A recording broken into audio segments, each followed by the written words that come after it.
So I looked it up, and to find out what happens with mutant characters, I've learned that all of his cards go away, as does his map and his guy on the game map here.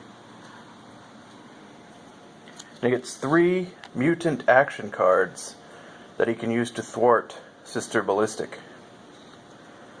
Every round he can play one of these, or he can do one of a number of default actions, which cards I don't have out right now. And his goal is to bring down this nun, who seems to have turned her card around a little bit there. I think that while we were out tonight, some cats may have been on this table. In fact, there's one right there. So, that ends his turn, and his was the last turn of that round, so we're going to start again. It's a new event. Safe Haven. The zone you were in counts as a safe house for this turn. Well, that's good. She's on a dead zone right now, so she could use that free round where she doesn't have to eat anything. So, she doesn't have to eat, so the eating phase is fine. She would start to really starve. She's pretty close to running out of morale here, so let's figure out what everyone's going to do, and we'll get back to it. So to make note of a few things here. One, you'll notice that Sam the Butcher's mind has gone up from 2 to 4. That's because of these pluses on these cards here. He also, in his mutation, he got Bone Club hands, which lowered his melee from 4 to 2, but they became weapons that he can use to turn question marks into hits. And then he's unstable, so he can do a mutate action, which is one of his default mutant actions. And when you do that, you can pull a Scar card and trade it with the mutation you have. But unstable means you have to take the one that you drew. In this case, Sister Ballistic's already picked up her action, but Sam the Mutant is not going to play an action yet. So let's see what Sister Ballistic is doing. She's decided to move. Shocking, since that's pretty much all she can do unless she wanted to camp. So she moves into that space, and we draw her encounter. But first, before she moves, we're going to play the Tactics mutant action. So the Butcher gets to consult the table, and since he has Mind 4, he gets to draw 2 cards from a single encounter pile and place them back in any order. So he's going to draw from encounter 3, because that's what Sister Ballistic's going to be doing. So this gives him some power over what encounter she has to face. In this case, both of them are the same, so it doesn't really matter. But, so she's going to face a Watcher Slaver Train in her next encounter. So now we know that, but she doesn't necessarily. And she goes on her merry way. Surprise, everyone! It's a Watcher Slaver Train, which is a bit of a name to parse. But it's a mutant. It has 3 speed, 4 health, 3 melee, range 1, ranged attack, and 3 dice with guns.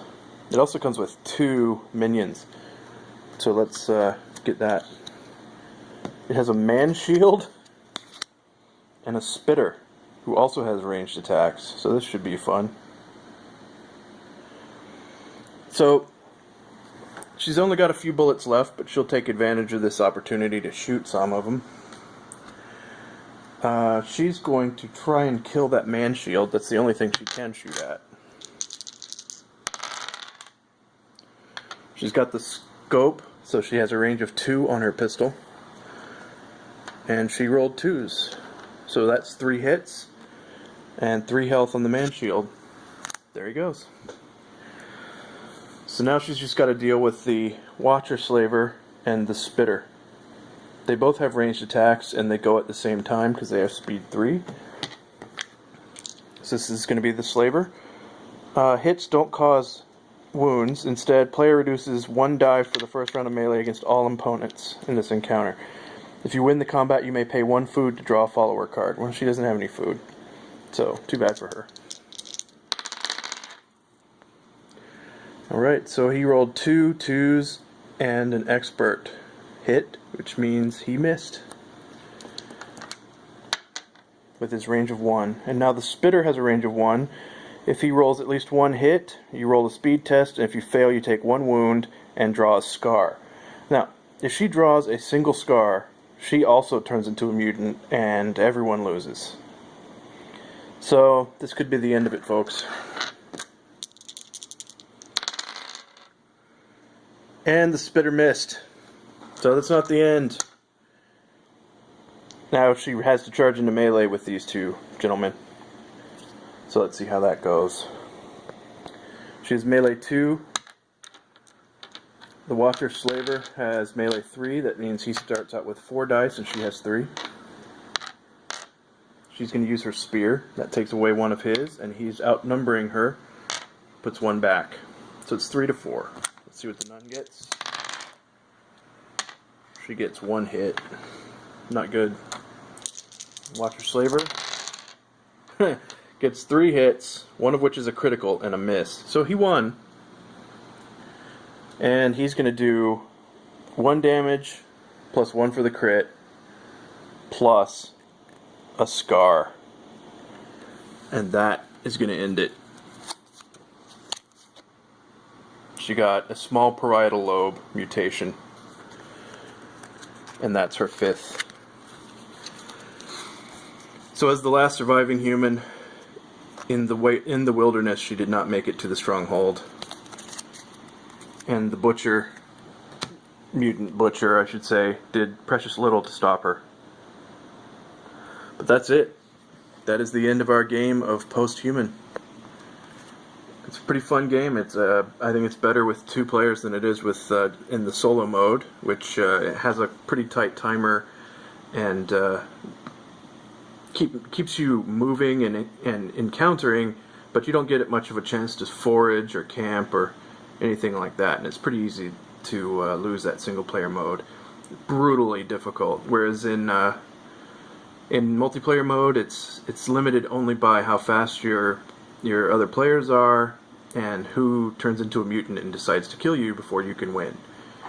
But the encounters are fun. The melee system is it's odd, but once you get it down, it kind of makes sense. But you know, it's fun running around, shooting dudes, getting new weapons. She never used her rosary beads, but she did use a spear, which is, you know, par for the course for post-apocalyptic nuns, I imagine. And Sam the Butcher didn't do much butching. Is that the word? Butchering? I think he killed maybe 3 or 4 things before he finally mutated beyond all recognition. But that's it. We've got a neat little story of the nun and the butcher. I hope you enjoyed it. Please comment, like, subscribe, etc. All those things I'm supposed to say on YouTube. And let me know what you think. And stay tuned. There may be more of these. Thanks for watching, and goodbye.